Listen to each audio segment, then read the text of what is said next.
Sometimes, the most powerful voices rise not from grand stages but from the forgotten corners of the world. What happens when a boy who sings for coins on the streets suddenly stands under the brightest spotlight of his life? Under the heavy lights of Ireland's Got Talent, a thin boy in a second-hand shirt stood silently, clutching a microphone that looked too big for his trembling hands. The audience whispered, curious and doubtful. Who was he? Just another hopeful among thousands, or something more? Back in the slums of Manila, Raphael's songs had no microphones, no cameras, no applause. His voice echoed through narrow alleys, blending with the hum of tricycles and the cries of street vendors. Each note he sang was a silent prayer, for food, for hope, for his ailing grandmother who waited for him every night. He never imagined his voice would travel beyond those crowded streets. Yet, here he was, oceans away from home, standing before Simon Cowell, the man whose eyes had judged legends. The stage fell silent. Even the air seemed to hold its breath. The judges leaned forward, expecting nervous failure or childish talent. But as the first note escaped Raphael's lips, something shifted. The room softened. The whispers died. That voice, pure, trembling, and golden, filled the air like sunlight breaking through clouds. It wasn't just a performance, it was a cry from a boy who had known hunger, loss, and love deeper than most. As the final note lingered, you could see it, the rare glimmer in Simon's eyes. The audience didn't just hear a song, they felt a story. And in that moment, one question burned in everyone's heart. How could a boy with nothing sound like an angel who had seen heaven? Raphael Cruz had lived most of his 17 years beneath the gray skies of Manila, where dreams were as fragile as the paper boats he used to float down the rain-filled gutters. He was a quiet boy, humble, polite, with eyes that always seemed to carry stories too heavy for his age. Life had taught him to listen more than speak, to smile even when hunger twisted in his stomach. Every morning, before the city awoke, Raphael would slip out of their tiny one-room house, careful not to wake his grandmother, Lola Maria. He carried his old guitar, its strings mismatched and frayed, and walked to the same busy street corner near the market. That was his stage. That was where he sang, softly at first, then louder as the city's chaos began. His songs were simple, old Filipino ballads, the ones Lola taught him, and the English tunes he learned from a broken radio. People often tossed coins without looking. Some stopped for a moment, recording him on their phones, then walked away. But Raphael never minded. Each coin meant a small meal, a few medicines for Lola, or a candle for his parents' graves. He had a strange habit whenever he sang, closing his eyes so tightly it almost looked painful. It wasn't shyness, it was escape. In those moments, he wasn't a street singer anymore. He was someone free, someone seen. The world faded, and only his voice remained. At night, he'd return home exhausted, placing a few crumpled bills into a tin box by Lola's bed. She would smile weakly, touch his cheek, and whisper that his voice would one day change their lives. He always laughed softly, never believing it. To Raphael, that dream was too big, too far. Yet deep inside, there was something unspoken, a quiet flame of hope. A belief that maybe, just maybe, his songs were meant for more than the street corner. Maybe one day, someone would really listen. And though the world around him was harsh and unforgiving, Raphael's heart stayed kind, his voice gentle, and his faith unbroken, like the faint light of dawn that never stopped returning, no matter how dark the night had been. For Raphael, life had always been a quiet war between hope and survival. But the day Lola Maria fell sick, that balance shattered completely. Her soft coughs turned into painful wheezes, and the woman who had once hummed along to his songs now lay weak on a thin mattress, barely able to speak. The doctor's words echoed in Raphael's mind like a storm: pneumonia, hospital, money. Words he couldn't afford. He tried to sing longer hours, standing under the scorching sun until his throat burned. He sang in bus terminals, in front of fast food shops, even late into the night when the city slept. His voice grew tired, but his heart refused to stop. Every coin felt like a heartbeat for Lola. Yet no matter how hard he worked, it was never enough. Each evening, he returned to find her weaker, her smile smaller, her hands colder. She still told him to keep singing, to never give up on his dream. But Raphael felt nothing like a dreamer anymore, just a boy watching his only family fade away. The loneliness crept in quietly. He would sit outside their home at night, looking up at the stars, whispering songs he no longer had the strength to sing in public. The same stars his mother once told him were angels listening to prayers. He wondered if they could hear his. One night, a sudden rain drenched him while performing. His guitar strings snapped mid-song, and the small crowd scattered. Raphael stood alone under a flickering streetlight, holding the broken instrument close to his chest. That was when the weight of everything crashed down, the hunger, the fear, the helplessness. He fell to his knees and wept for the first time in years. That night changed something inside him. He realized he couldn't fight alone anymore. He needed a miracle, not for fame, not for wealth, but for the woman who had believed in him when no one else did. And sometimes, the universe listens when a heart breaks loudly enough. Fate often moves quietly, like a soft wind that changes the direction of a flame without warning. For Raphael, that change began on a humid afternoon when he was singing outside a cafe near the old church. His voice was weak from days without rest, but still, he sang, eyes closed, pouring his soul into every trembling note of "Can't Help Falling in Love." Inside the cafe, a woman named Claire O'Donnell, a visiting Irish music producer, was having coffee. She had been in the Philippines scouting for street musicians for a charity project. The moment Raphael's voice reached her ears, she froze. It wasn't just beautiful, it was haunting, raw, and filled with a kind of sorrow that only truth could create. She stepped outside and watched the boy sing, barefoot, drenched in sweat, his old guitar out of tune but his soul perfectly in rhythm. When he finished, she walked up to him, dropped a folded note into his box, and disappeared into the crowd. Raphael didn't open it until that evening. It wasn't money.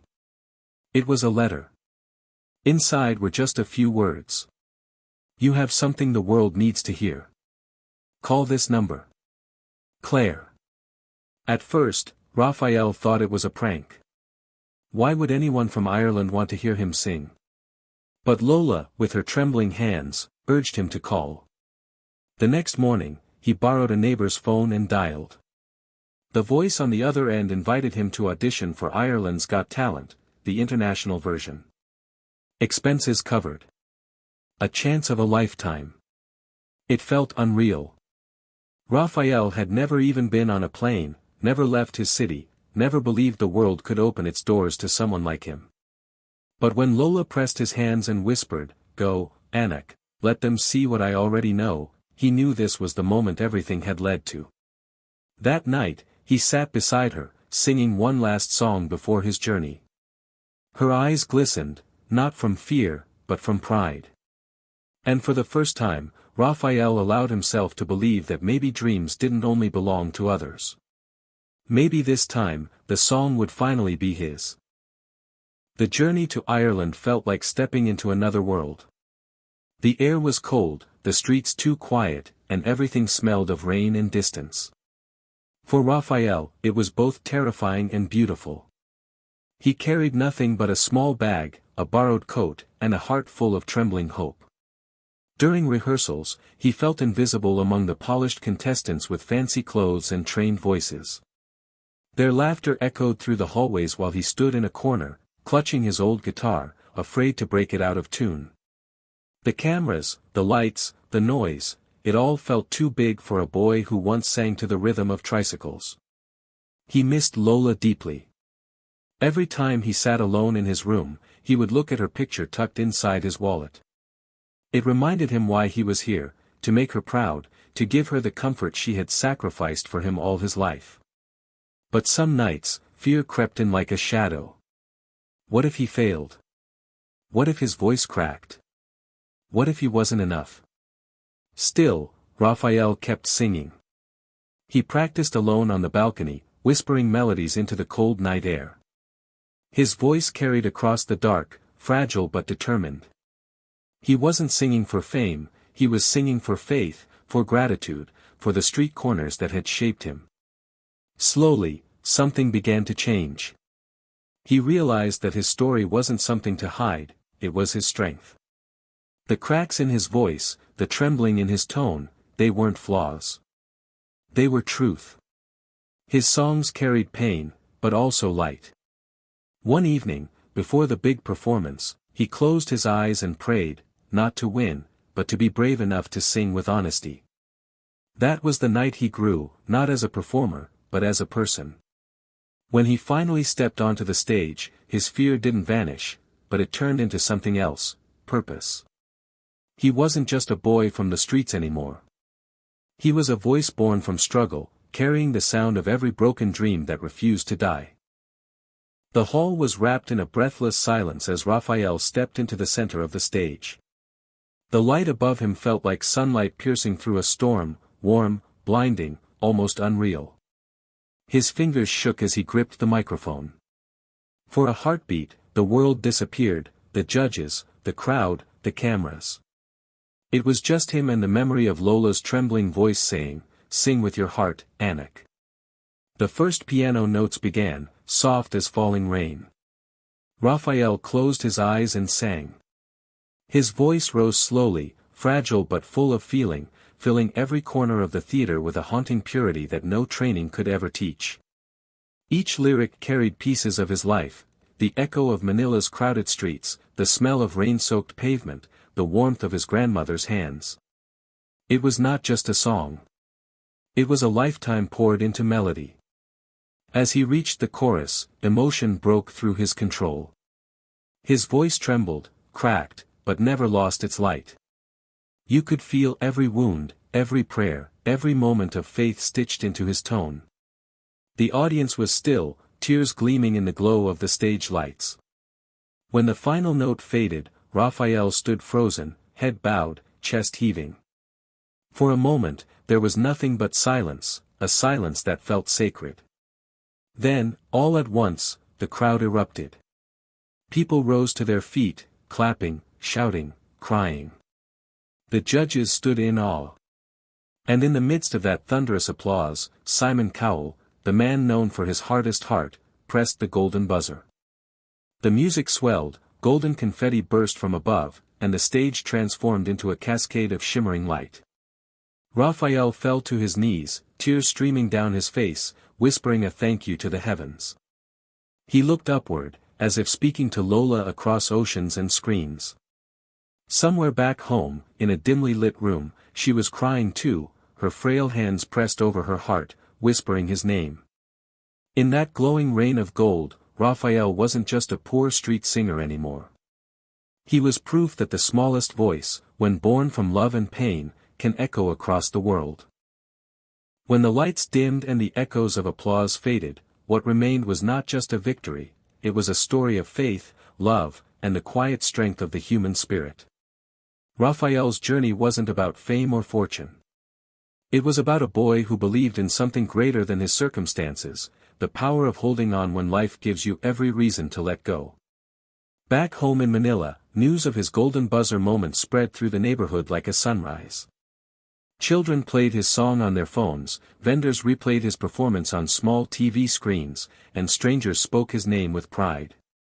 But for Raphael, the real prize was not the trophy or the attention, it was the thought of Lola Maria smiling through her tears, finally seeing the world recognize what she had known all along. Raphael's story became more than entertainment, it became a reminder. A reminder that dreams are not measured by where you start, but by how deeply you dare to believe. That sometimes, the world overlooks the quiet souls, until their truth becomes too beautiful to ignore. He had sung in the streets for coins, but those same streets had taught him something priceless: humility, gratitude, and resilience. Every struggle, every tear, every sleepless night had carved the depth in his voice, the voice that moved millions. Life, he realized, is not about avoiding pain, but transforming it into purpose. And though success had found him, Raphael never forgot where he came from. He continued to sing, not on grand stages alone, but in hospitals, orphanages, and small community gatherings, where hearts still needed healing more than applause. His story teaches us that even the faintest light can shine through the darkest places. That sometimes, the world's angels don't have wings, they have songs.